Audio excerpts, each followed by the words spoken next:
Hello and welcome to Lesson 8 of the Creative Online School's Mastering Adobe Lightroom course. In the last tutorial, I taught you how to use Lightroom's Spot Healer tool.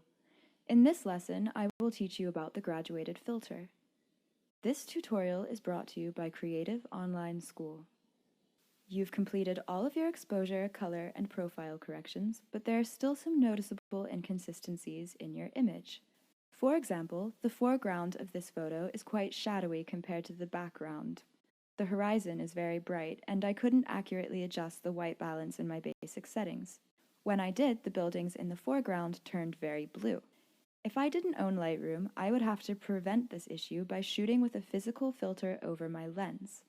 But, thanks to Lightroom's graduated filter, I don't have to spend money on a lens filter, and I don't have to think about changing the filter each time I take a new photo of a different setting or subject. The graduated filter is a tool that helps you adjust the exposure settings of one side of your photo, and you can do it gradually so that it looks natural. It's very useful because cameras cannot detect light as well as the human eye can, so it's only natural for there to be some level of unevenness in a photo with two differently lit subjects. You can also use it creatively to add cool, natural-looking effects to part of your photo. To use it, click on its icon in the Develop module. It's located just below the histogram and above your basic adjustments. Otherwise, you can just touch your M key, as in Mary.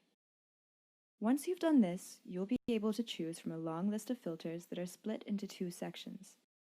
The filters in the top section are more specific and relate to the sliders below the list. The second part of the list is made up of presets. Some of them, such as Iris Enhance, are default Lightroom filter presets, and others are presets that I saved after making custom graduated filters. When you select a filter from the list, Lightroom will move its correlating slider to a certain point. For example, if you select Shadows, Lightroom will assume you want to lighten your shadows. If something similar happens to you, just move the slider to where you need it to be. And you can always move your sliders around after you've dragged the graduated filter into place as long as you select its pin first. Once you've selected your filter, bring your mouse over to your image, click, and drag the filter over the area to which you want to apply your new settings. You can create more filters by repeating this process.